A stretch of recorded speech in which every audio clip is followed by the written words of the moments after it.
Esta é a história da mais perigosa e secreta organização criminosa do mundo, a máfia. A máfia nasceu na Sicília, mas difundindo-se a partir da ilha italiana, logo foi exportada para os Estados Unidos, onde ficou conhecida como La Cosa Nostra. Ao longo do século XX, século marcado por guerras mundiais e assassinatos políticos, a máfia teve muitas vezes papel fundamental em eventos internacionais. Este programa rememora os passos dos homens envolvidos em tais eventos, os líderes da máfia, os dons, conhecidos como chefões.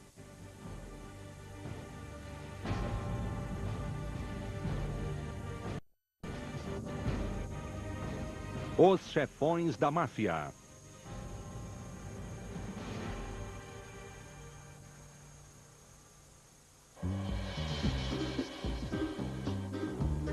Nossa jornada se inicia na Sicília. Vito Cássio Ferro tinha 31 anos. Havia se associado à máfia cerca de 10 anos antes. Passara a ser então um homem de confiança. No final do século XIX, a máfia era uma sociedade secreta e misteriosa, temida pelos camponeses locais. Ninguém ousava chamá-la de máfia.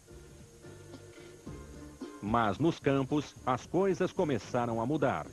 Nasceu um novo movimento social chamado Sicilian Fasci. O movimento exigia justiça, progresso e democracia para o povo. Devido ao sucesso da nova causa entre as populações rurais, Cássio Ferro percebeu que podia se tornar ainda mais poderoso e se infiltrou no Sicilian Fasci, posando como socialista. Passou a trazer o martelo e a enxada ao lado da pistola e das imagens de Nossa Senhora. Não lhe importava que os Sicilian Fasci se opusessem aos proprietários de terra e até mesmo aos mafiosos. Passados alguns meses, o governo de Roma enviou o exército para reprimir o movimento. Como resultado, mais de 100 mil pessoas morreram, centenas ficaram feridas ou foram presas e os Sicilian Fasci foram banidos. A derrota significou humilhação para os sonhadores. E muitos partiram para um novo mundo. Os que ficaram voltaram a trabalhar a terra. Então, Vito Cássio Ferro desfez-se de sua máscara socialista e, usando todo o seu poder, estava determinado a se tornar um chefão da máfia, Dom Vito.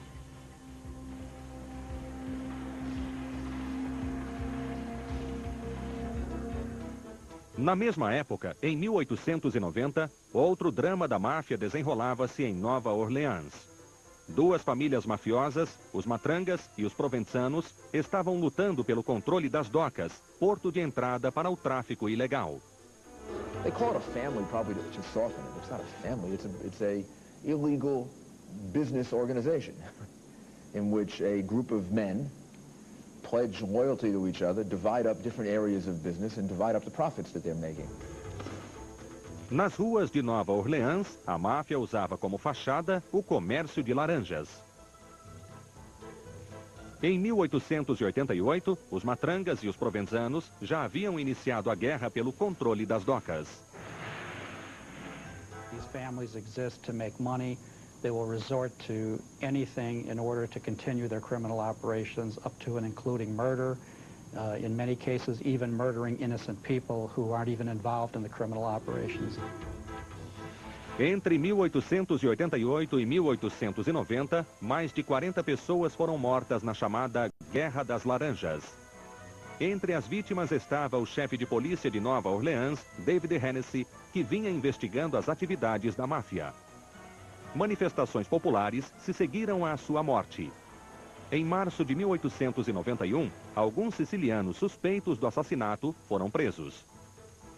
A multidão indignada então invadiu a cadeia, onde os suspeitos estavam sendo mantidos, trouxe-os para a rua e os linchou. No dia seguinte, a manchete do The Item, jornal local, dizia: "Fez-se justiça". Mas o presidente Benjamin Harrison irritou-se com o ocorrido e deu $25 mil às famílias de cada homem linchado. As famílias rivais precisaram se esconder. Every family withdrew into its shell. applying the mafia proverb that says, bend back like a rush until the flood passes.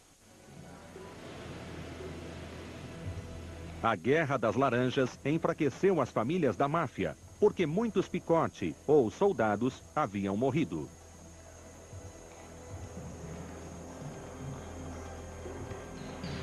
Muita energia havia sido desperdiçada nos conflitos e não nos negócios como extorsão, prostituição e jogo.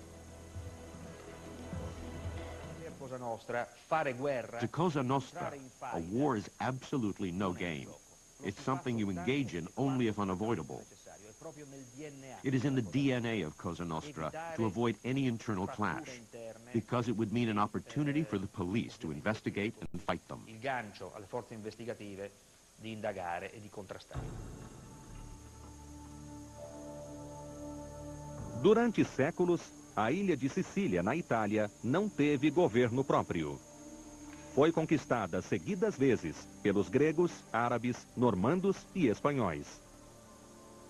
Nenhum dos conquistadores estava interessado nos sicilianos ou em seu bem-estar. Homens como Dom Vito Cássio Ferro perceberam que podiam passar por cima do governo prestando favores e usando a violência. Tornaram-se conhecidos como chefões. Why Godfather? Why Padrino?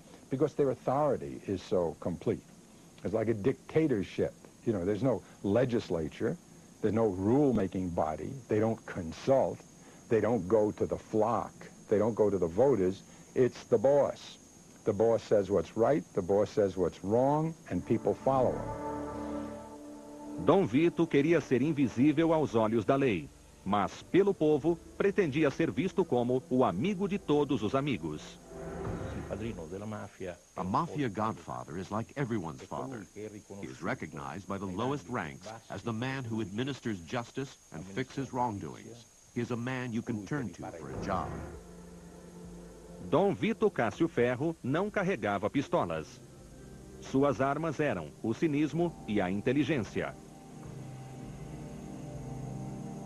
Aqueles que se envolviam com o chefão sabiam que cada um de seus favores teria que ser retribuído. But we also can't forget that if the old godfather's orders were not obeyed, he issued a death sentence. Em 1902, Dom Vito Cássio Ferro chegou aos Estados Unidos pela Ilha Ellis, misturando-se a outros imigrantes. Tinha 40 anos. Queria envolver-se com a prostituição, o jogo e o tráfico de imigrantes. Pretendia controlar as práticas de extorsão nos Estados Unidos. Começou sua carreira criminosa no Harlem, em Nova York. Nos Estados Unidos, muitos dos gangsters italianos pertenciam a uma organização chamada Mão Negra. O que não impedia as guerras pelo controle das atividades criminosas, como em Nova Orleans. Dom Vito logo percebeu que sua ascensão ao poder dependia da coexistência pacífica entre as facções. E começou a construir alianças entre as gangues da Mão Negra. Um crime típico da Mão Negra era a extorsão. A vítima tinha que pagar para evitar ser sequestrada ou até mesmo assassinada. A Mão Negra teve a audácia de ameaçar o famoso tenor italiano Enrico Caruso. Após estrear com Rigoletto de Verdi, em novembro de 1903, Caruso passou a se apresentar regularmente no Metropolitan, em Nova York. Em 1907, o tenor encontrou em seu camarim uma nota escrita em italiano. A Mão Negra estava exigindo $2.000 por sua vida.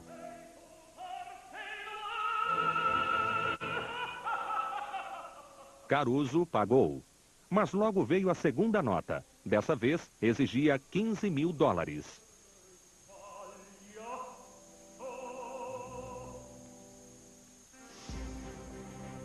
Devido à extensão das atividades criminosas da Mão Negra, o Departamento de Polícia de Nova York havia criado uma corporação de elite de policiais disfarçados, o Ramo Italiano. Seu chefe era o tenente Joe Petrosino. Ele imigrara para Nova York vindo da Itália aos 13 anos. Juntou-se ao departamento de polícia 10 anos depois.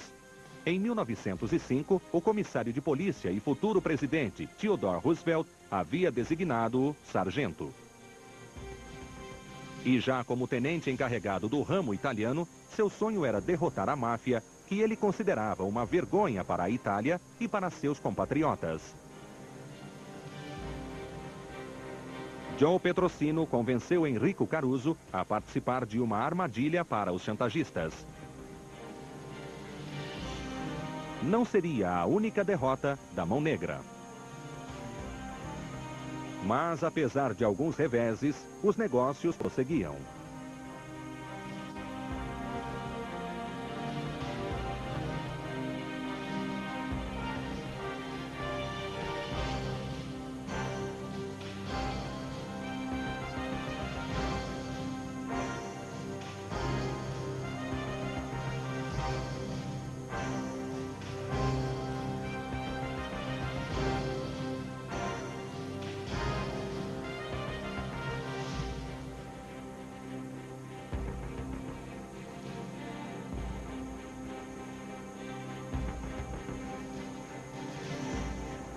Enquanto isso, Dom Vito Cássio Ferro começou a pôr homens de sua confiança em posições-chave em Nova York.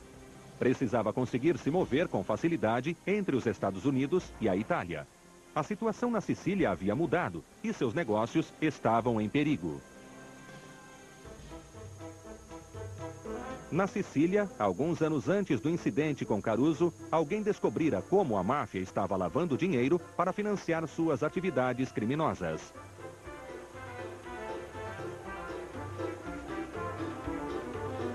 Seu nome era Emanuele Notarbartolo. Ele acabaria indo longe demais. Itália, 1890. Emanuele Notarbartolo, gerente-geral do Banco de Sicília, descobriu que a instituição para a qual trabalhava estava lavando dinheiro para a máfia. Tentou impedir as operações e foi despedido. Passou a investigar as atividades sozinho e descobriu laços entre verdadeiras fortunas e a máfia. Em 1º de fevereiro de 1893, ele foi esfaqueado até a morte no trem em que voltava para casa. O homem acusado de ser o mandante do crime era um membro do parlamento italiano, Raffaele Palizzolo. Mas por trás dele estava o chefão Dom Vito Cássio Ferro.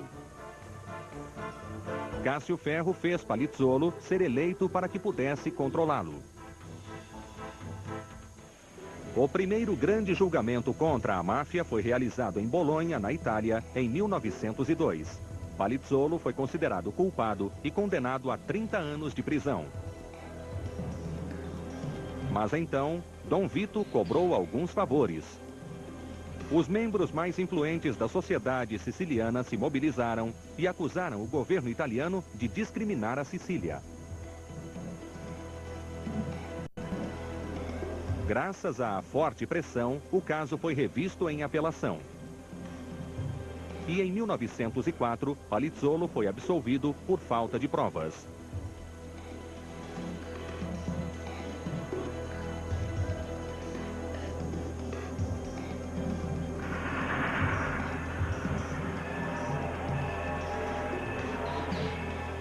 Dom Vito Cássio Ferro organizou um triunfante retorno a Palermo para Palizzolo.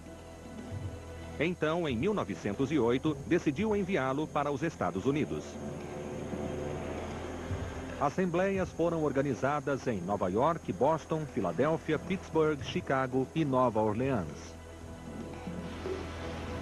Em todas as cidades, Palizzolo fazia o mesmo discurso. Pedia a formação de uma organização siciliana, um governo dentro do governo, com leis próprias.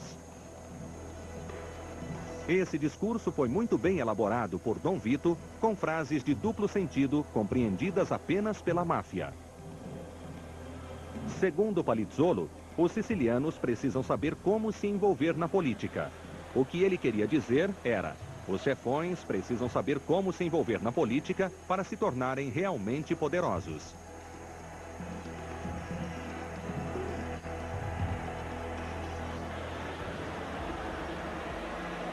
O policial disfarçado Joe Petrosino entendia o dialeto siciliano e, por isso, compreendia a verdadeira intenção dos discursos.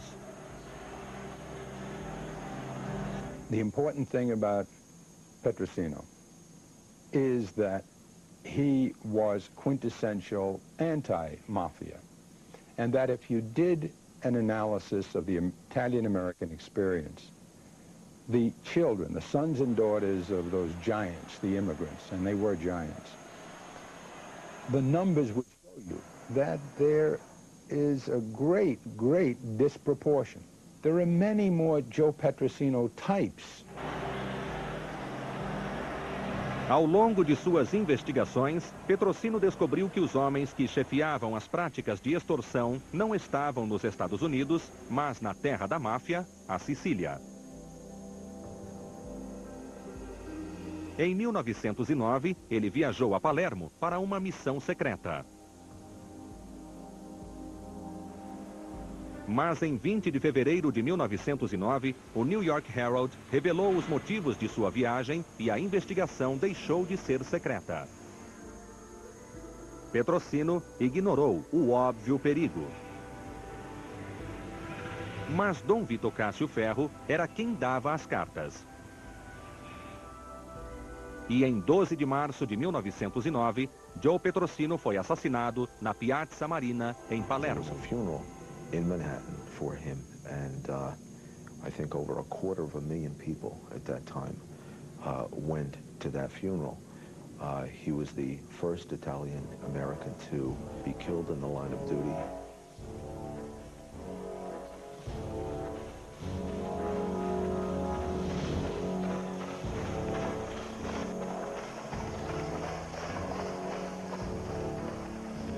Via Alba é uma pequena vila no sul da Sicília. Calogero Vizzini tinha 4 padres em sua família, entre os quais 2 de seus irmãos, Salvatore e Giovanni. Ambos chamados de Dom, como é comum para os padres na Itália. Calogero nasceu em 1877. Aos 17 anos, teve seu primeiro problema com a lei ao ser acusado de assalto. Já adulto, também passou a aspirar o título de Dom, mas em seu sentido criminoso, como marca do respeito devido a um chefão. There were pretensions of grandeur in the mafia, you know, the idea that they were recreating the Roman legions, and that maybe that insulated some of them from the reality of the fact that they were pretty vicious common criminals. Em 1891, o Papa Leão XIII havia publicado a encíclica Rerum Novarum, um documento papal cujo título significava das coisas novas.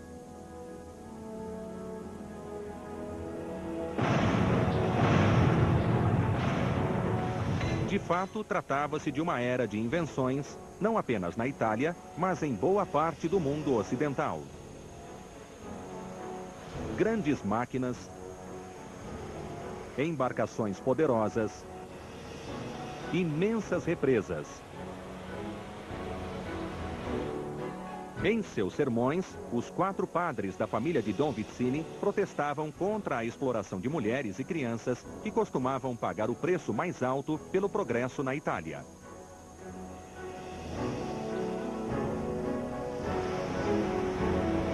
Mas, apesar do progresso, a Sicília ainda não tinha governo para cuidar dos sicilianos. Dom Calogero Vizzini se passava por sindicalista e oferecia trabalho aos desempregados.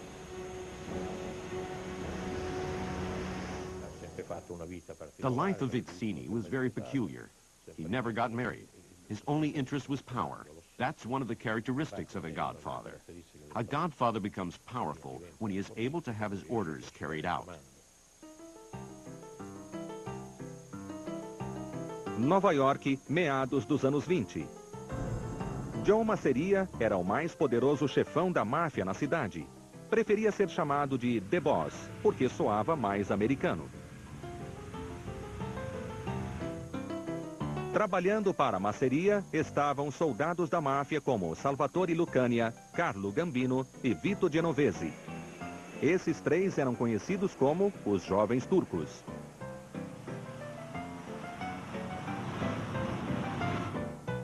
When the mafia is at its strongest, those destined to be men of honor are given a specific kind of education. It's a school. Quando irrompeu a Primeira Guerra Mundial, a máfia estava preparada. A Itália chamou seus emigrantes para casa. Mas, em vez de voltar, muitos se esconderam, temendo perder o emprego nos Estados Unidos. Eles pediram ajuda e os chefões da máfia estavam prontos para distribuir favores. Quando os Estados Unidos enfim entraram na guerra em 1916, passaram a enviar muito dinheiro para a Itália para a aquisição de armamentos. Dessa vez, muitos ítalo-americanos se alistaram. Dom Calogero Vizzini logo aproveitou a oportunidade, comprou cavalos, mulas e jumentos e os vendeu para o exército. Mas havia outras oportunidades de negócios.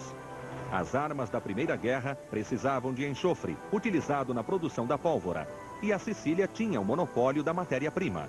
Coincidentemente, Dom Vizzini era proprietário de imensas minas de enxofre. Seus homens trabalhavam como escravos, nus, para que suportassem o calor.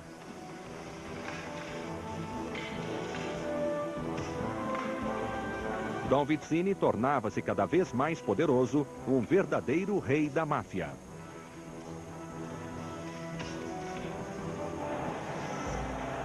Ao final da Primeira Guerra Mundial, as economias europeias estavam arruinadas. Mas, nos Estados Unidos, a máfia ainda ganhava dinheiro. O chefão de Chicago era Jim Colosimo. A fim de proteger suas atividades criminosas, ele recrutou um esperto mafioso, Johnny Torrio. A parceria com Torrio acabaria sendo o maior erro de Colosimo. Em 16 de janeiro de 1920, a 18ª emenda, a Lei Seca, passou a vigorar nos Estados Unidos. Em Chicago, o mafioso Dom Johnny Torrio logo vislumbrou a oportunidade de lucrar com a nova lei. Mas seu chefe, Jim Colosimo, não pensava como ele. Johnny Torrio recrutou um jovem violento para ajudá-lo. Ele não era brilhante, mas astuto. Seu nome era Alphonse Capone, Al Capone. 5 meses após o início da Lei Seca, Jim Colosimo estava morto. E Torrio, já ao lado de Capone, podia se dedicar ao tráfico de álcool. Capone tinha sede de poder e era exibicionista, mas Johnny Torrio era o cérebro das operações. Trabalhava nos bastidores para evitar confrontos entre as gangues. Todos ficariam com uma fatia do bolo se fosse possível fechar um acordo. Mas Torrio não atingiu seu objetivo. Em 24 de janeiro de 1925, foi alvejado diversas vezes e entrou em coma.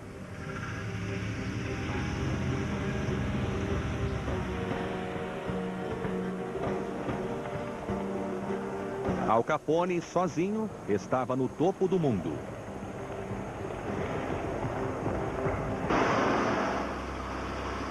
Se Johnny Torrio estivesse por perto, o massacre do Dia dos Namorados em Chicago, no ano de 1929, nunca teria acontecido.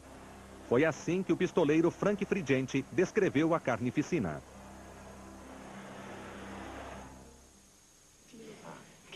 Four of us went in on Valentine's Day. We arrived at 1 o'clock. They were in the garage. We went in with a submachine gun and we blew them away. We were dressed like cops because that gang didn't want to be led by Al Capone.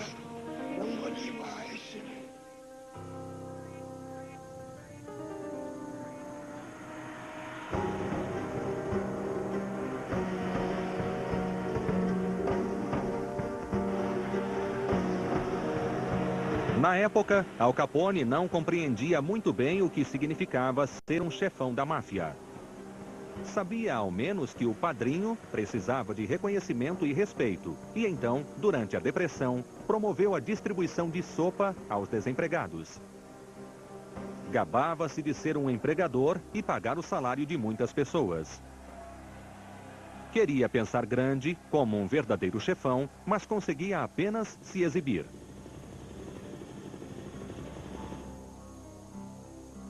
Ele nunca imaginou que poderia ser mandado para Alcatraz por algo tão trivial quanto deixar de preencher formulários de declaração de impostos. Prisioneiro de sua lenda, ele também não tinha ideia de que um dia a sífilis o transformaria permanentemente em um idiota.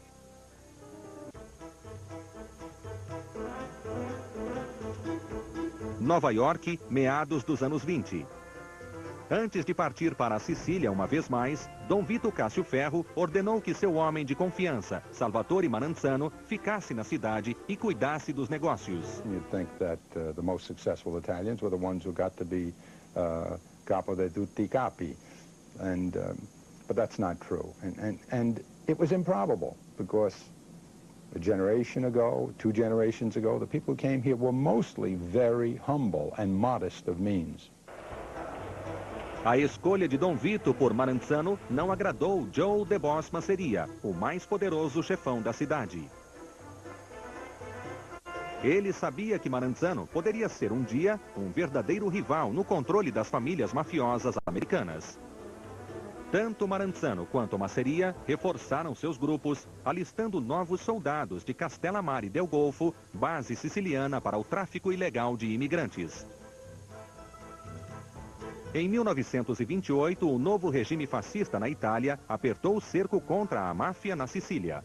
Dom Vito Cássio Ferro foi preso sob acusação de contrabando.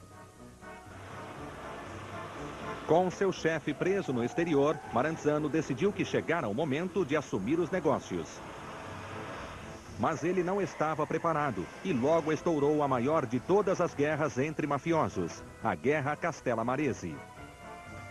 Em um dos confrontos em 16 de outubro de 1929, um dos homens de Masseria, Salvatore Lucania, foi alvejado.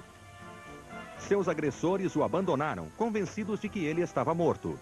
Mas Lucania sobreviveu e adotou o codinome Lucky Luciano.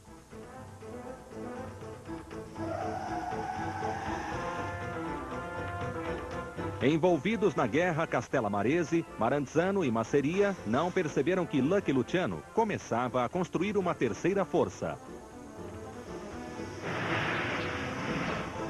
A seu lado estava o judeu Meyer Lenski, amigo de infância.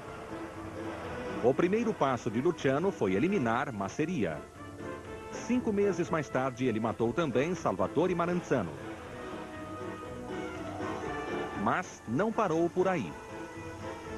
Em 10 de setembro de 1931, Luciano eliminou todos os homens que ainda eram leais aos 2 chefões mortos. A data ficou conhecida como Noite das Orações Sicilianas e marcou o fim da Guerra Castellamarese.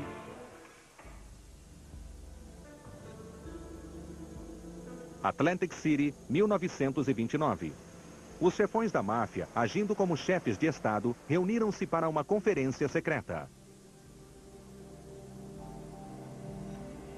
O governo toma conta das virtudes públicas. Nós cuidamos dos vícios privados, teria dito Luciano aos outros chefões. Os negócios, disse ele, exigem um ambiente estável.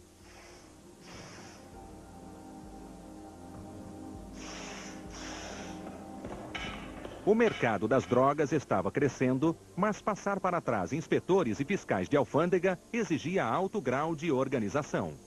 Era preciso valer-se da corrupção para deter a polícia e os juízes. If Cosa Nostra hadn't followed certain rules, it wouldn't be what it is. Non sarebbe se stessa. Luciano estabeleceu uma mesa redonda conhecida como a Comissão. Para integrar essa reunião de diretores da máfia americana, o chefão precisava estar no controle da atuação criminosa em alguma região. Deixava de existir o chefe de todos os chefes.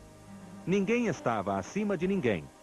A comissão era dirigida por muitos chefões, todos de status equivalente. Joe Bonanno described it in his book. And described it to me when I interviewed him and questioned him as being like the United Nations, which is a rather exalted way to describe it. But he thought of it as the heads of state coming together and trying to create a peaceful environment in which they can make the maximum amount of money. Outros membros da comissão sugeriram que Luciano desse um nome a essa companhia do crime. Nada de nomes, ele retrucou. Ninguém pode falar desta coisa nossa, La Cosa Nostra, seremos invisíveis. Ele também queria acabar com os rituais como dedos quebrados e a queima de imagens de santos. Meyer Lansky convenceu-o a mudar de ideia, dizendo-lhe que os jovens precisam de rituais para acreditar, para temer algo. Sicuramente il pensare. The mafia, without a degree of ritual and sacredness, would mean an entirely different criminal organization.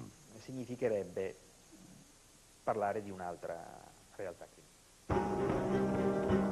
Como não tinha nome, a organização de Luciano não existia. Até mesmo o diretor do FBI, J. Edgar Hoover, concordava. Ele tinha certeza disso. Mas em poucos anos, a máfia descobriria novas oportunidades de negócios. E acabaria crescendo e prosperando.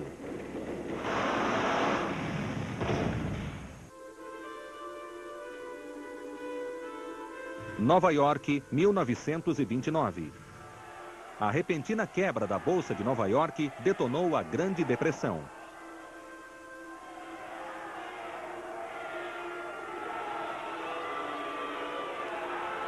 Milhões perderam empregos, facilitando a tarefa da máfia de encontrar novos recrutas. Cosa Nostra non è una banda di rapinatori. Cosa Nostra is not a gang of bank robbers. It's not a series of gangsters all over the territory.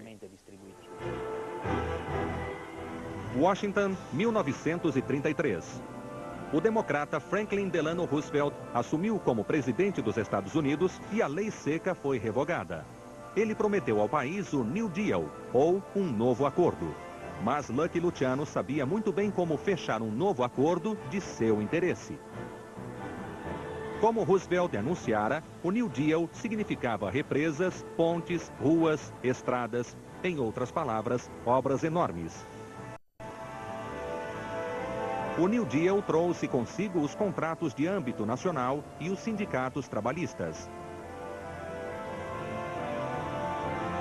Os chefões estavam prontos para a nova era de extorsões. Cosa Nostra è una Cosa Nostra is a human phenomenon, made of organized men who want to rule the place they live in and want to make money. That has been the case since the beginning of Cosa Nostra. Questo sin dall'inizio della storia di Cosa Nostra. Para controlar trabalhadores e dirigir greves, era preciso saber como inflamar e controlar paixões ao mesmo tempo. Esse era um novo acordo para a máfia, muito distante da distribuição de sopa de Al Capone.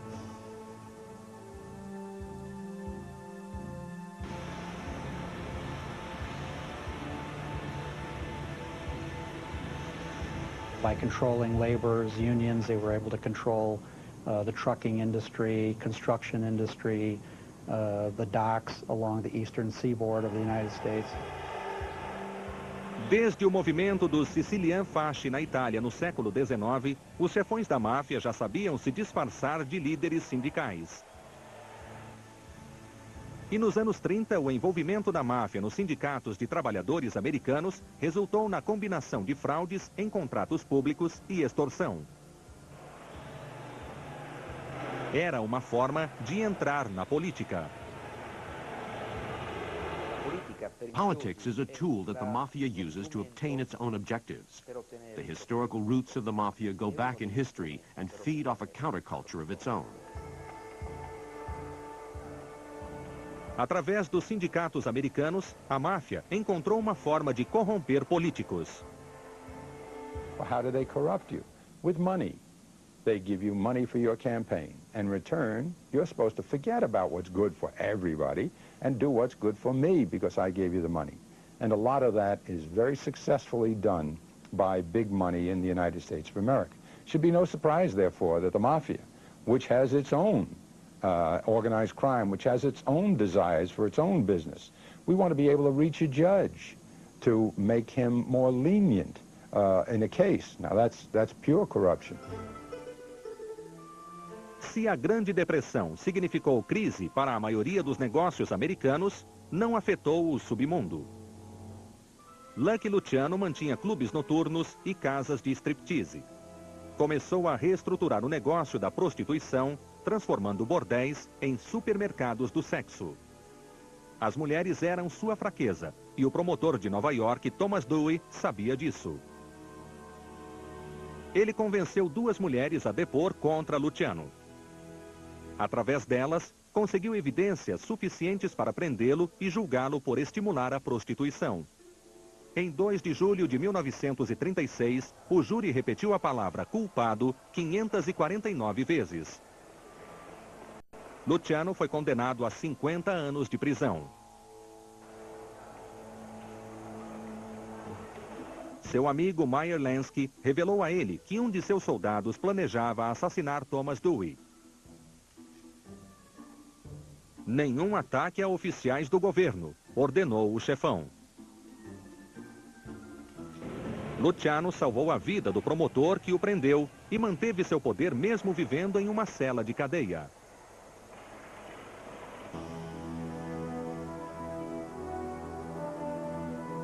Itália, 1922. O país era governado pelo ditador fascista Benito Mussolini, que se autodenominava Il Duce.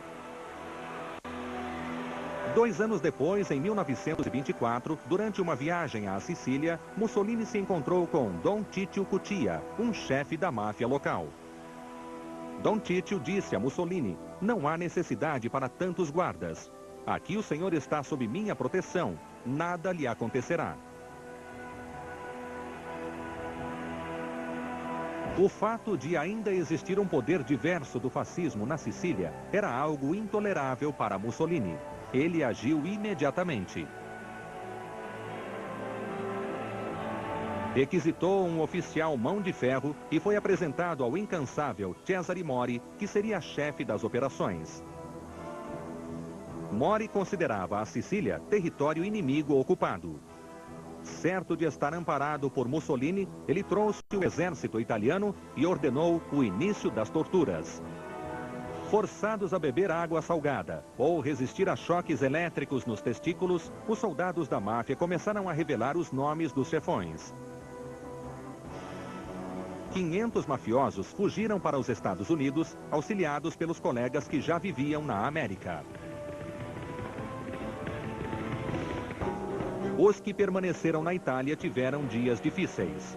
Don Calogero Vizzini, o poderoso chefão que prosperara durante a Primeira Guerra Mundial, graças às minas de enxofre, foi julgado e condenado a 5 anos de prisão.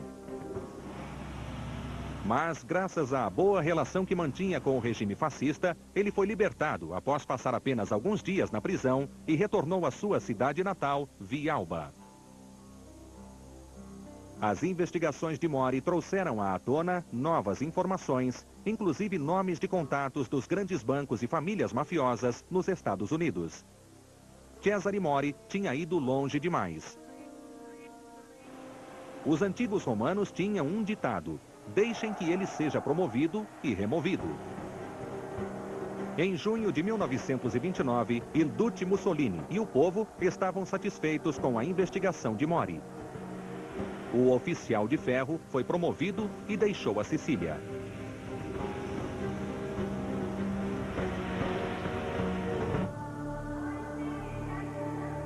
Chegou o momento de apresentar outro poderoso chefão norte-americano, Vito Genovese. Ele era um dos jovens turcos de Joe Masseria. Em meados dos anos 30, Genovese se tornara um assassino cruel e também passara a controlar muitos clubes noturnos e casas de prostituição. Em 1937, o Departamento de Polícia de Nova York expediu um mandado para sua prisão pelo assassinato de Ferdinando Bottia. Genovese foi forçado a fugir para a Itália. Mas Genovese era mais que um fugitivo. Mesmo sob o regime fascista na Itália, ele logo encontraria novas formas de fazer negócios. 1937. O chefão Vito Genovese, de 40 anos, chegou à Itália fascista, vindo dos Estados Unidos. Fugia do Departamento de Polícia de Nova York, que o procurava por homicídio. Genovese percebeu imediatamente que o regime de Mussolini podia apresentar grandes oportunidades e novos negócios. Encomendou, junto a parceiros nos Estados Unidos, carregamentos de cocaína, a droga da moda, em meio à elite intelectual italiana. Passou a integrar o círculo social do conde Galeazzo Ciano, que era casado com Eda, a filha favorita de Mussolini. Ele chegou a financiar a construção de um edifício de escritórios do Partido Fascista. Quando a cocaína e o dinheiro deixaram de ser suficientes para a obtenção de favores do regime, ele passou para o crime. Carlo Tresca, editor antifascista e inimigo de Mussolini, estava vivendo no exílio em Nova York. Sob ordens de Vito Genovese, Tresca foi assassinado em 11 de janeiro de 1943, na Quinta Avenida.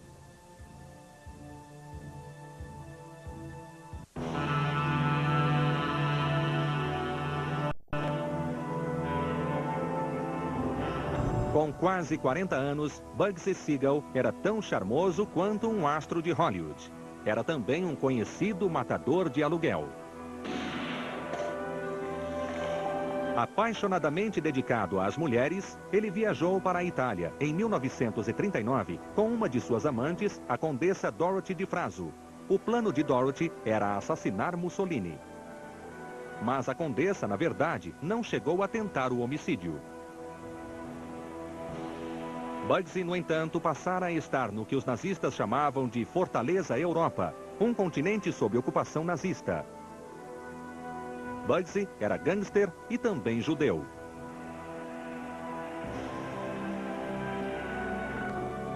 Com os nazistas, sua vida não teria qualquer valor.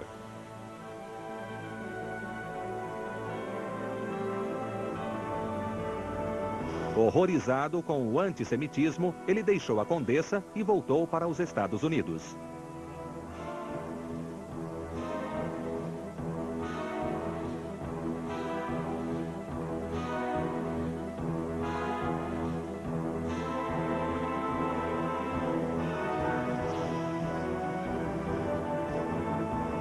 Enquanto isso, a comissão de chefões fez uma reprimenda a Vito Genovese. Eles não gostaram de suas iniciativas pró-Mussolini.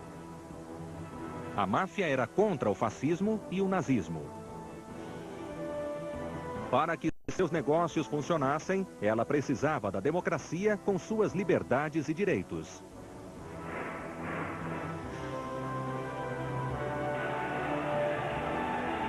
Dezembro de 1941, os Estados Unidos entraram na Segunda Guerra Mundial. E logo descobriram que suas docas não estavam seguras, que ainda aconteciam greves nas fábricas e que submarinos inimigos podiam chegar bem perto da costa norte-americana, onde eram mantidos os suprimentos. Uma série de ataques reforçou a impressão de que muitos espiões italianos, alemães e japoneses haviam se infiltrado nos Estados Unidos. De fato, alguns sabotadores foram capturados, julgados e executados. Uma vez mais, como na Guerra Mundial anterior, a Cosa Nostra de Lucky Luciano demonstrou incrível capacidade para aumentar seu poder.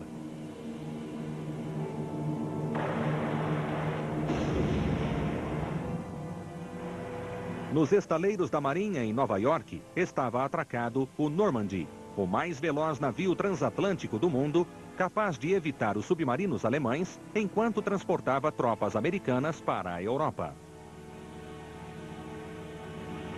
Em 11 de fevereiro de 1942, Nova York acordou com uma nuvem de fumaça cobrindo o navio emborcado. A destruição havia sido planejada por um dos homens de Luciano, Albert Anastasia. A máfia queria mostrar aos militares americanos que as docas de Nova York eram Cosa Nostra. A guerra não permitia tais contratempos. Os militares teriam que cooperar com a máfia. O chefe do Estado-Maior nos Estados Unidos, Almirante Heffenden, e o promotor Dewey, de Nova York, aprovaram o projeto confidencial Operação Submundo. o serviço secreto da Marinha fez contato com a máfia. Logo depois, as docas tornaram-se mais seguras e as sabotagens cessaram, assim como as greves nas fábricas. Os países reunidos contra o nazifascismo podiam contar com mais um aliado, mesmo que secreto. A máfia havia, enfim, entrado na Segunda Guerra Mundial.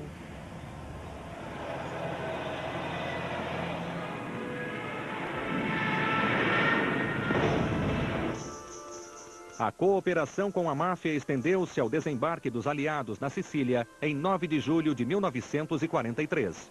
Aquela foi a maior operação naval já realizada até então.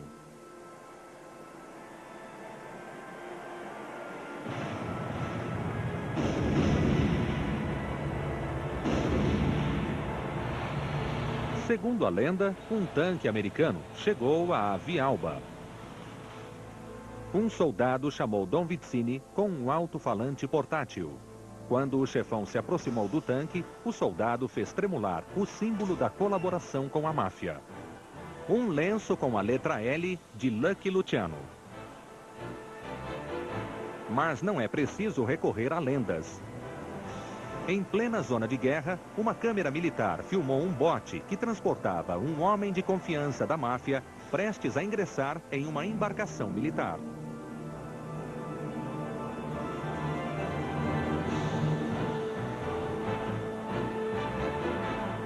Itália, 1943.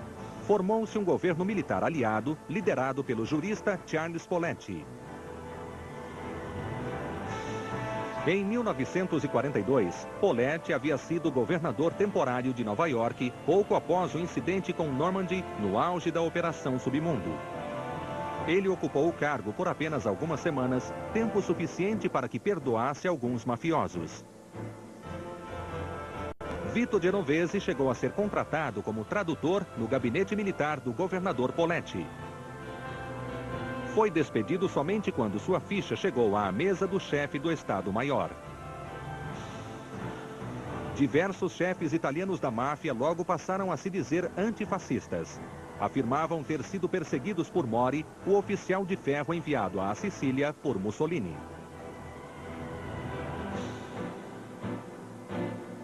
Alguns chegaram a ser apontados prefeitos, entre eles Calogero Vizzini, o chefão de Villalba.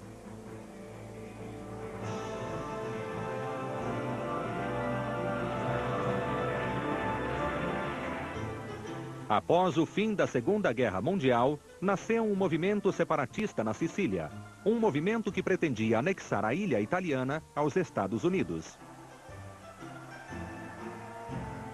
Um dos líderes desse movimento era Dom Calogero Vizzini. Em Roma, finalmente chegara o momento de convocar eleições para formar o primeiro governo democrático após 20 anos de ditadura.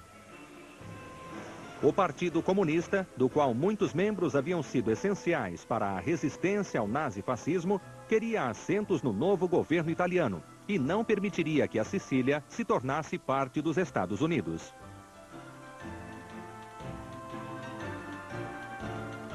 Os Estados Unidos chegaram a preparar um plano ultra-secreto para reocupar a Sicília se os comunistas vencessem as eleições.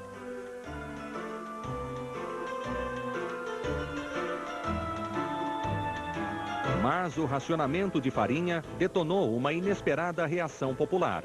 Um jovem chegou a abrir fogo contra autoridades. Seu nome era Salvatore Giuliano. Ele se tornou líder de uma gangue e combatente do movimento separatista que o apontou comandante do exército revolucionário. Anexar a Sicília aos Estados Unidos significava antes deter os comunistas. Em 1º de maio de 1947, dia do trabalho, os homens de Salvatore Giuliano atacaram trabalhadores que faziam manifestações em Portella delle Ginestre, perto de Palermo. Foi um massacre. 18 de abril de 1948. Após uma dramática campanha eleitoral, chegou o dia da eleição. Os comunistas perderam. Mas Salvatore Giuliano sabia que teria mais problemas. Com a ordem democrática estabelecida em Roma, a Sicília nunca se tornaria parte dos Estados Unidos. O grupo de Salvatore chamara a atenção da polícia, perturbando os negócios da máfia.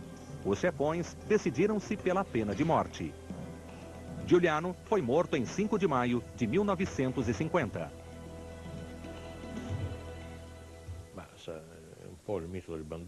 The bandit becomes a myth after many years, when the murders he has committed are forgotten. Salvatore Giuliano era um bandido responsável pelo assassinato de muitas pessoas inocentes. Mesmo assim, posara como combatente de guerrilha.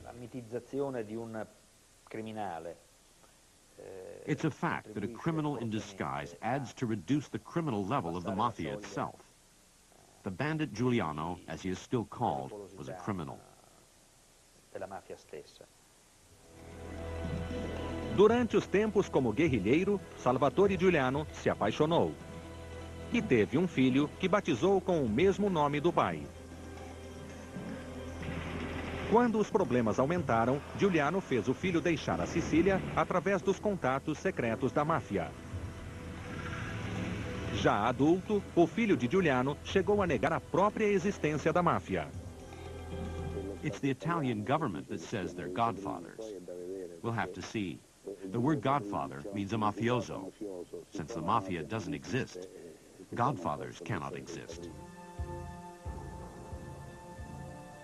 Nos Estados Unidos, a cooperação da máfia durante a Segunda Guerra Mundial não deixou de ser recompensada.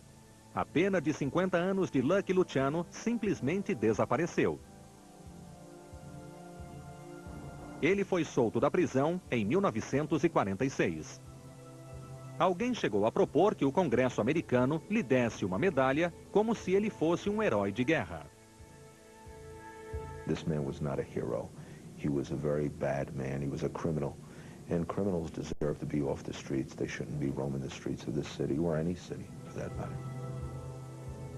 A moção para a medalha logo foi esquecida. Afinal de contas, Luciano ainda era um criminoso. Ele foi enviado para a Itália sob a condição de que nunca retornasse aos Estados Unidos. Aos poucos, Lucky Luciano começou a solidificar as relações com Don Calogero Vizzini de Villalba, o único chefão siciliano em que realmente confiava. Lucky Luciano was, of course, a highly intelligent and efficient criminal who was a bridgehead in Italy and made business between the two organizations easier, creating more consistency between them.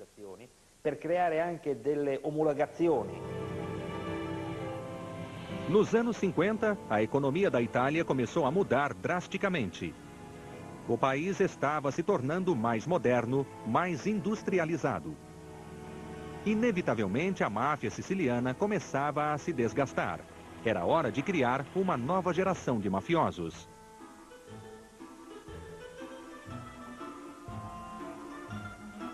Lucky Luciano e Don Vizzini resolveriam o problema.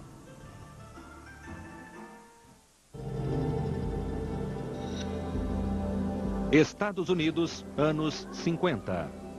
A comissão era formada por 5 famílias, os diretores da máfia. Os Gambinos, os Genoveses, os Bonanos, os Colombos e os Luccheses.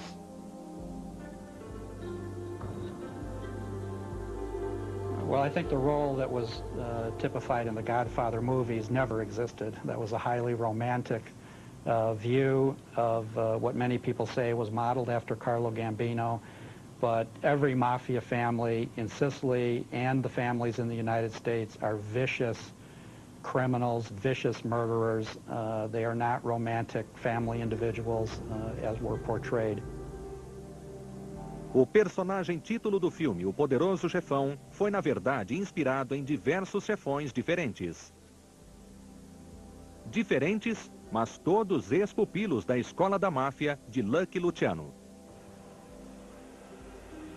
Carlo Gambino era o mais inteligente de todos eles. Sua ascensão como chefão iniciou-se em 1946, quando Luciano foi deportado para a Itália. Luciano era seu exemplo de mafioso. Com ele, Gambino aprendeu a manter a discrição. Quando alguém o chamava de covarde, ele deixava a pessoa falar. Sabia que sua verdadeira arma era a inteligência.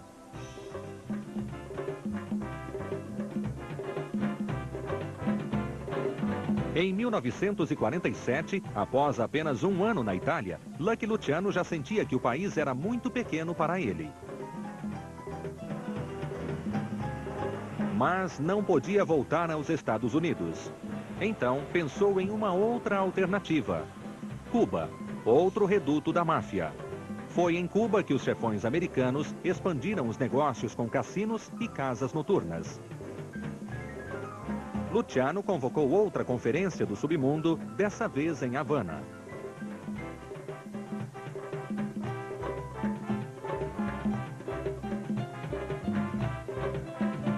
Como qualquer turista comum, Lucky Luciano partiu da Itália para Cuba. Lá encontrou-se com seu velho amigo Meyer Lansky e com outros chefões veteranos.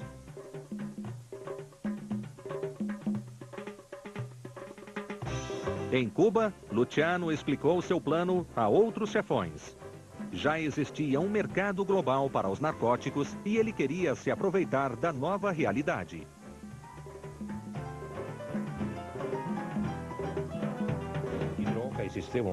The mafia has a kind of stock market. The major drug shipments had cartels, which were groups of family bosses that coordinated the purchase of a huge drug shipment going on someone's word. And then it was split among the members of the cartel who guaranteed the payment for what they had purchased.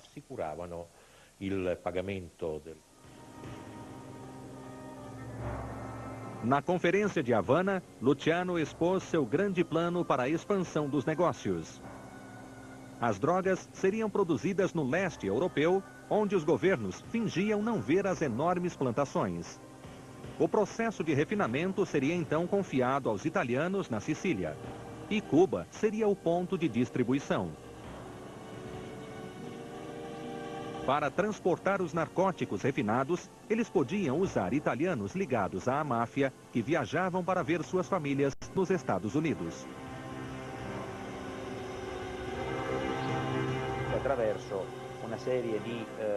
They were undercover journeys, like the old lady who visits her relatives in the United States and smuggles in 1 or 2 kilos of heroin, or store owners who sneak in a small amount compared to the enormous quantity that was refined.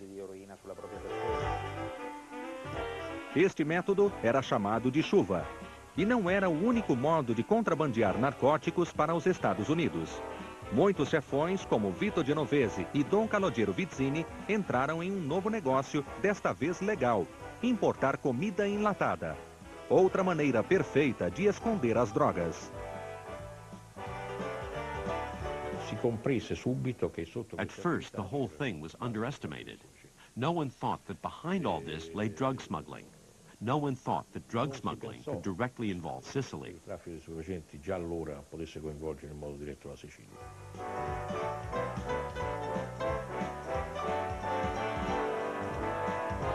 Ironicamente, o negócio de enlatados dos chefões, por si só, também era rentável. La Cosa Nostra ha avuto un approccio con la droga. Cosa Nostra began dealing in drugs back in the 50s, and it improved this business over 2 decades, almost 3, succeeding not only to become a part of the worldwide drug business, but also to manage it on its own, thanks to the Far East and the Middle East production sources of morphine with the huge Western markets, its own very safe and profitable distribution channels.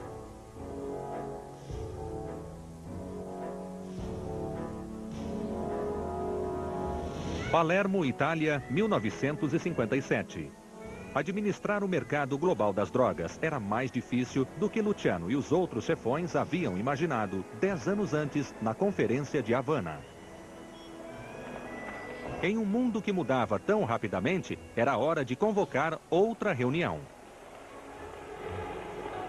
Nel marzo, mi sembra, del 1957. In March 1957, at the Hotel Le Palme in Palermo, a meeting was held of the highest historical criminal relevance, of course. It was the occasion to gather around a table and for several days, the leading personalities of the American Cosa Nostra, from New York to Buffalo to Detroit and other areas of the States. with leading Cosa Nostra personalities from Palermo and other towns in Sicily. Para a máfia, foi uma conferência histórica. Todos os chefões compareceram.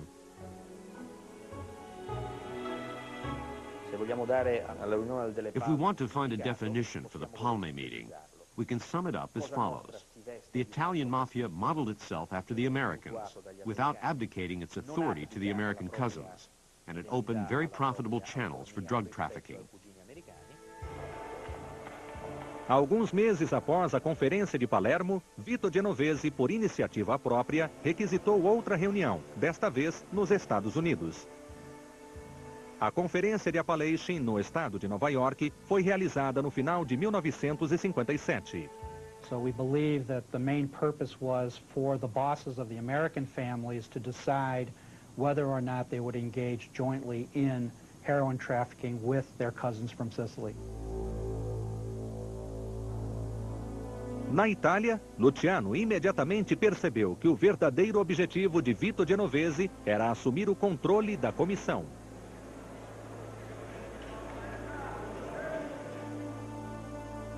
Ele enviou somente Carlo Gambino à reunião, ordenando que seus homens não comparecessem. Então, fez contato com o Departamento de Polícia de Nova York. There would be national meetings involving the families from all over the country. And of course, that's what was interrupted and discovered in Appalachian, New York in the late 1950s. They were having a national meeting of all of the families. That was rare. Those kinds of meetings took place infrequently because they were too dangerous. O Departamento de Polícia de Nova York interrompeu a reunião e prendeu alguns dos chefões, inclusive Carlo Gambino. Ele havia sido o cordeiro sacrificado de Lucky Luciano. O FBI foi pego de surpresa pela jogada de Luciano. Após anos afirmando que a máfia não existia, o diretor do FBI, J. Edgar Hoover, foi forçado a entrar em ação. A Cosa Nostra havia perdido sua lendária invisibilidade.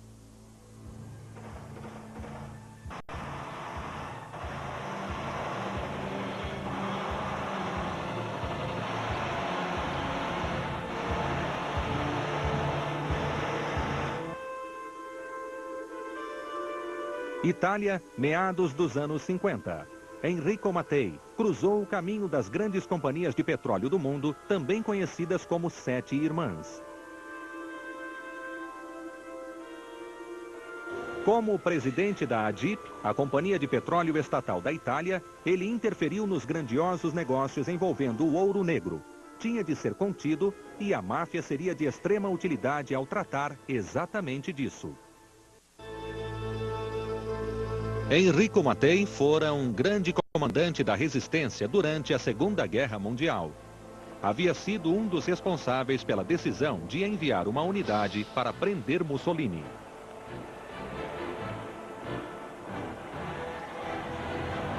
A unidade capturou Mussolini antes que os aliados o fizessem.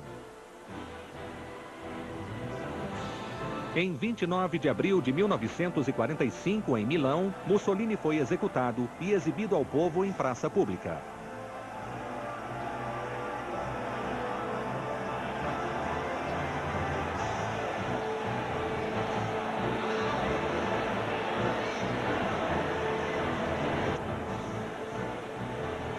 Após a guerra, Mattei poderia ter ocupado qualquer cargo político de prestígio. Inesperadamente, preferiu dirigir a combalida estatal italiana do petróleo, a ADIP.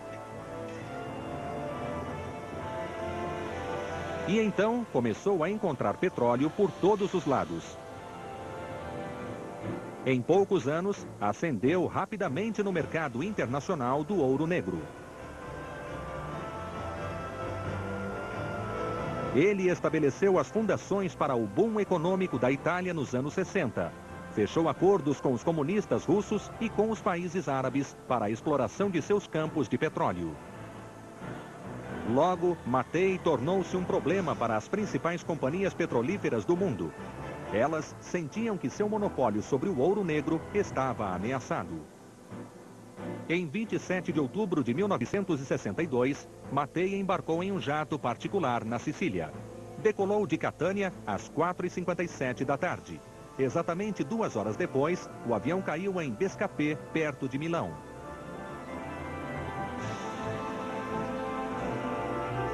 La mafia tenta di uccidere nella maniera più efficace possibile. The mafia tries to kill in the most efficient way, without leaving any traces. The mafia says that a perfect murder is one that eliminated the body and eliminates the memory of it. E quello si dice che elimina il corpo ed elimina la memoria. Em 7 de fevereiro de 1966, decidiu-se que o desastre fora um acidente. Mas em setembro de 1994, a investigação foi reaberta. O informante Gaetano Ianni afirmou que o avião de Mattei havia sido sabotado pela máfia siciliana, disposta a fazer um favor a seus colegas americanos. Até hoje, não há veredito oficial sobre o caso. The mafia kills to get rid of a potential enemy, a potential adversary, somebody who can harm the family. Or it gives a warning to the others. Beware of what you're doing. This is how you will end up. Nápoles, 26 de janeiro de 1962. Lucky Luciano conduzia os negócios como sempre quando sofreu um ataque cardíaco fatal no aeroporto da cidade. Ele estava prestes a negociar os direitos para um livro e um filme sobre sua vida. Nova York, 1962. Joe Valati, um soldado da família de Vito Genovese, foi preso por tráfico de drogas. Quando Valati foi pego, seu chefe não estava convencido de que ele saberia como guardar segredos da máfia. Tentou matar Valati 3 vezes na prisão. Genovese estava certo. Em 13 de julho de 1962, Joe Valati tornou-se o mais famoso informante sobre atividades da máfia até então. The indifference that used to characterize most people's attitude toward the mafia had changed. There is much less of it.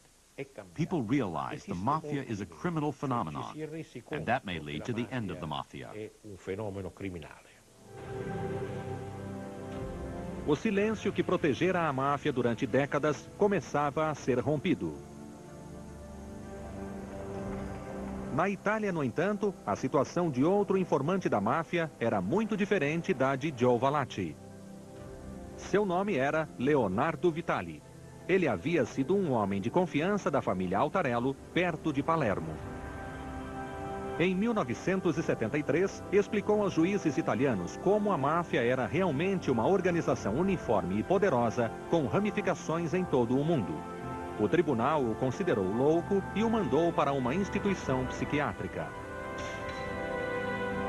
Seus assassinos tiveram que esperar 10 anos. Em 2 de dezembro de 1984, Leonardo Vitali foi morto logo após ter, enfim, deixado o asilo.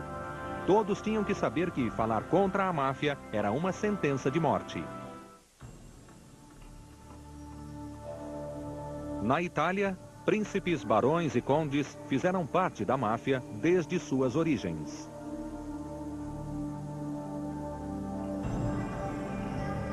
Até mesmo Joseph Bonanno, um dos membros fundadores da máfia americana, tinha ascendência nobre. O portão de bronze na Catedral de Pisa recebe o nome da família Bonanno. No entanto, ele não gostava de ser chamado de Dom. Preferia ser conhecido como o pai. I mean, he's one of those people about which you would say, if he had gone in another direction, he could have been very successful. Fortunately, he sought the direction of crime. But then he tried to, I think, insulate himself from facing what it was all about with these pretensions of, this is like a government, this is like, I'm like the head of state, which he's said, and I'm like a deposed head of state when he was finally retired. Em meados dos anos 60, Joseph Bonanno planejava matar todos os membros da comissão para que pudesse se tornar o grande chefão da máfia de Nova York. Em 1964, a comissão ficou sabendo de seu plano e o sequestrou. Disse-lhe que já era tempo de abdicar. Ele sabiamente concordou. Carlo Gambino fez escolha diferente de Bonanno e manteve o controle de sua família até o final de seus dias. Havia aprendido a lição de Lucky Luciano sobre a invisibilidade melhor que qualquer outro chefão.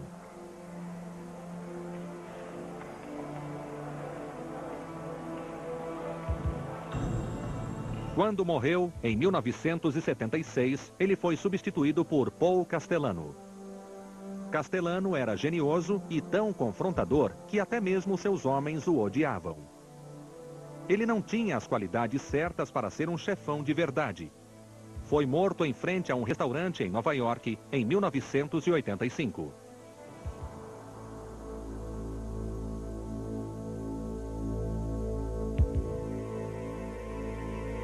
There have been plenty of Italian-American heroes in law enforcement, but these are not well known. These were not the subjects of series. These were not the subjects of one blockbuster movie after another. These were not 4-hour spectaculars. You know, these were not series like The Sopranos. What works in this country is blood dripping from a stiletto, rape, crushing a man's head with a golf club because your boss ordered you to do it, Italian-American thugs. Even the Italians go watch it. Sicília, meados dos anos 50. De volta à Itália, na cidade de Corleone, a 50 quilômetros de Palermo.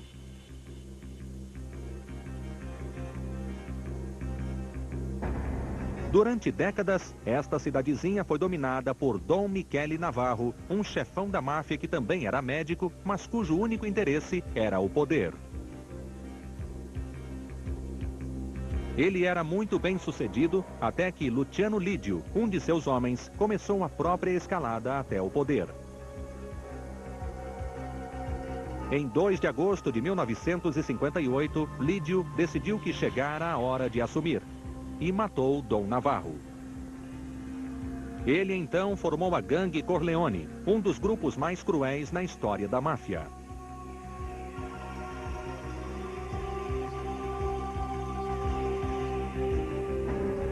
Expandiu suas atividades para o norte da Itália.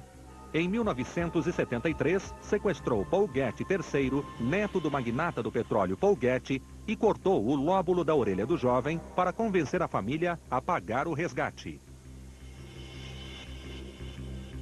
Em 1974, Lidio foi preso em Milão e em seguida condenado à prisão perpétua. Ele foi substituído por Toto Riina, conhecido como Toto o Baixo, por ter apenas 1,60 m de altura. Toto, no entanto, era muito ambicioso. Sem consultar ninguém, a Gangue Corleone de Toto Riina começou a matar outros chefões da máfia a fim de ganhar espaço no mercado de narcóticos.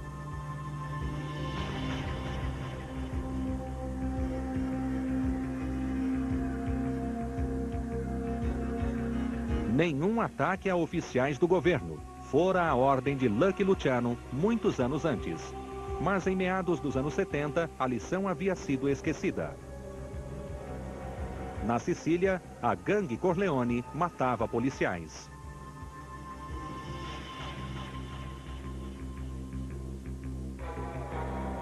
Some of the organized crime figures are among the most vicious, horrible, awful human beings you'd ever meet, almost animalistic in quality. And some of them, except for the criminal part of their life, they can be very nice people. Até hoje, a cidade de Corleone luta para não ser conhecida apenas pela máfia.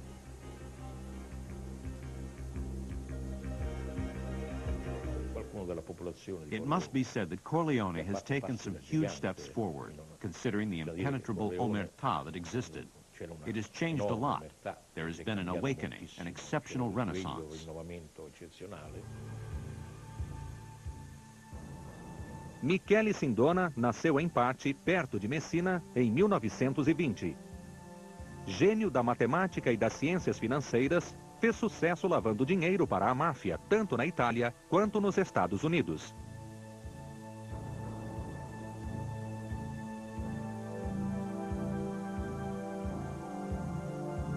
Um dia, ele cruzaria o caminho do advogado Giorgio Ambrosoli, cuja tarefa era perseguir o mafioso banqueiro.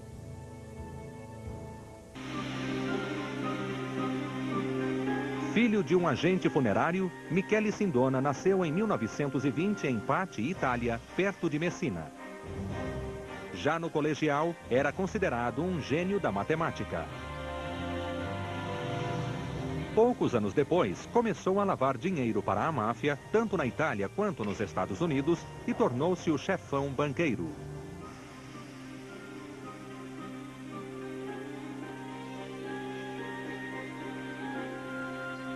Milão, 27 de setembro de 1974.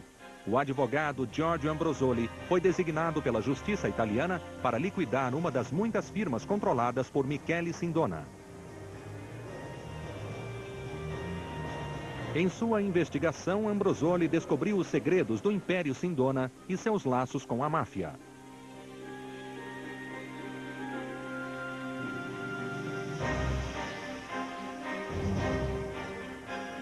Em 1972, Sindona comprou o banco Franklin National nos Estados Unidos. A aquisição foi investigada por um tribunal norte-americano. Ambrosoli foi intimado a depor no caso contra Sindona. Pouco após seu depoimento, em 11 de junho de 1979, Giorgio Ambrosoli foi morto em Milão. A polícia italiana ligou o assassinato a Michele Sindona, que foi preso.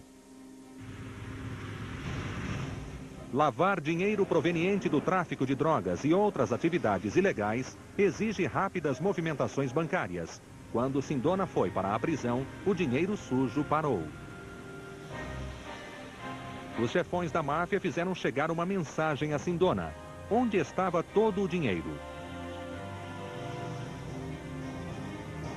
Sindona sabia que estava encrencado e ameaçou cooperar com a polícia. Em 1986, aos 65 anos, ele já deveria saber que não se ameaça um chefão da máfia. Sindona tomou uma xícara de café em sua cela. A xícara continha, além da bebida, cianureto. Aspirante a chefão da máfia, Stefano Bontati mudou seu sobrenome, que antes era Bontà ou Bondade em italiano. Ele não era um mafioso disposto a manter a discrição. Após assumir o título de Dom, pretendia viver na luxúria e misturar-se à alta sociedade de Palermo. Bontati decidiu enfrentar a gangue Corleone.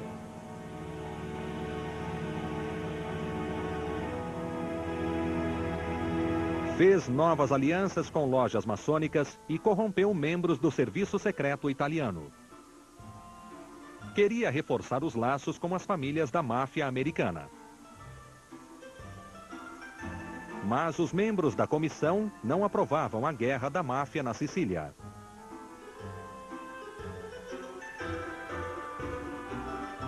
Era contra as regras da Cosa Nostra americana usar bombas contra inocentes, como faziam as famílias de Corleone em suas disputas. They were told in very strong terms that if they came to the United States, conducted criminal operations in the United States, they were not allowed to use that type of terror within the United States. They were not to do it. They were not to attract attention of law enforcement and the American public by engaging in those type of activities here. A Cosa Nostra americana decidiu se separar dos sicilianos. Os acordos fechados na conferência do Hotel Le Palme em 1957 foram praticamente cancelados. Non ritengo vi siano rapporti strutturali, intese operative I don't believe there still are many structural relations or intensely strategic theories like those studied at the Hotel Le Palma conference in Palermo in 1957. Un vero e proprio patto di ferro tra le due strutture. Stefano Bontati não viveu para se tornar o poderoso chefão de Corleone. Foi morto em Palermo em 23 de abril de 1981. Seu assassinato detonou outra guerra entre mafiosos na Itália.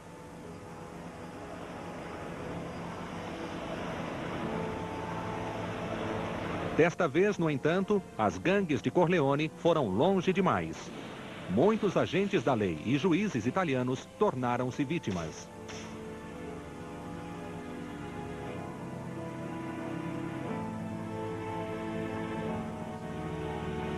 Só em Palermo, o número de baixas passou de 101 para 150 entre 1981 e 1982.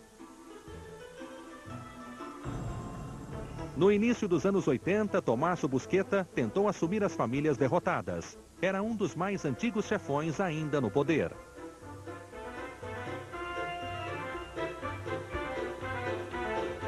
Ele administrava o contrabando de drogas entre Europa, Ásia e Américas do Sul e do Norte. Io non so se lui fosse stato incaricato di rilevare il ruolo di Bontate. I don't know if Buscetta had been appointed to fill in Bontate's role, but I do know he had been asked to return to Palermo and meet with everyone who had remained loyal to Bontate and Badalamenti in order to stir them up against the Corleone gangsters. Una reazione nei confronti corleonesi. Busquetta não teve sucesso. As gangues de Corleone forçaram-no a fugir para o Brasil.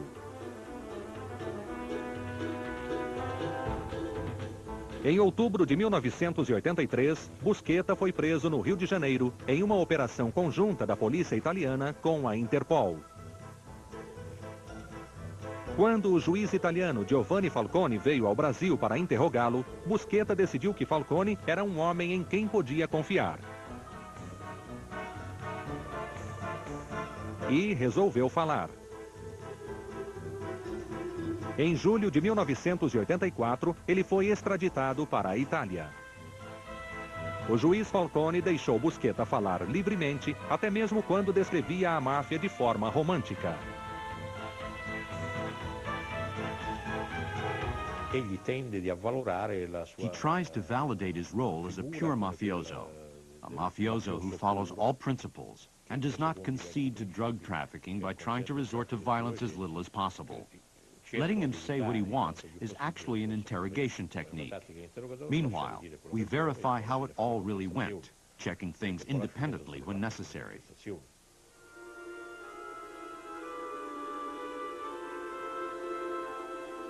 Totò Riina e seus homens corleoneses atacaram com uma bomba o governo italiano, assassinando o juiz Giovanni Falcone, sua esposa e seus guarda-costas. Em 19 de julho do mesmo ano, eles também mataram o juiz Paolo Borsellino e seus guarda-costas. Ambos os juízes haviam sido fundamentais para a obtenção de provas naquele que seria chamado de primeiro maxi-julgamento contra a máfia na Itália no final dos anos 80.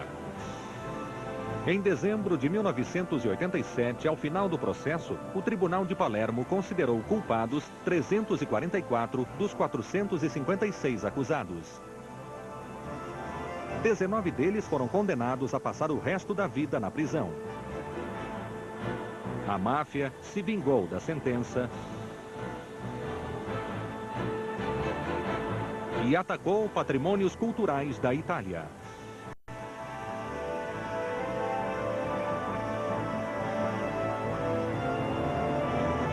Em 9 de maio de 1993, até o Papa, em visita à Sicília, expressou indignação diante de toda a matança.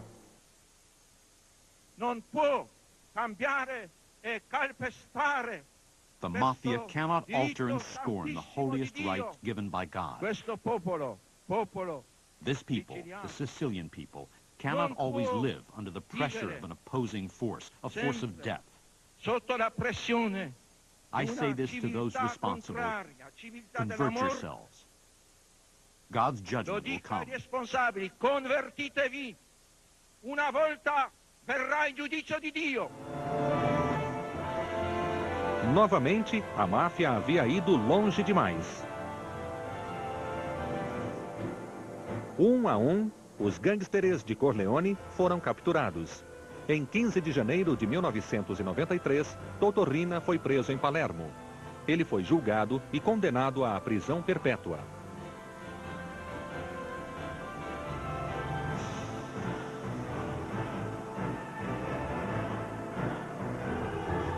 many of the American La Cosa Nostra families, they are reluctant to even name one single boss because of the law enforcement efforts that are made against them, particularly by the FBI. De acordo com as agências de segurança italianas e americanas, já não existem chefões da máfia como no passado.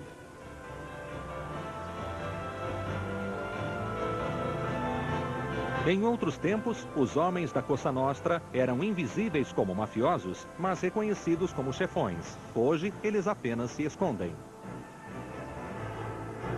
Cosa Nostra sta tentando Cosa Nostra is trying to resume its business without doing anything outrageous, so they can avoid the governments and investigative bodies key to the changes taking place. e senza evidenziarsi. Para sobreviver, a Cosa Nostra hoje não tem escolha senão tentar se transformar sob o véu do silêncio. Mas sem a liderança dos chefões, a máfia não tem conseguido alcançar a antiga invisibilidade. Tornou-se mais vulnerável. We can't afford to relax because the mafia takes advantage of those moments, becoming stronger than it was before.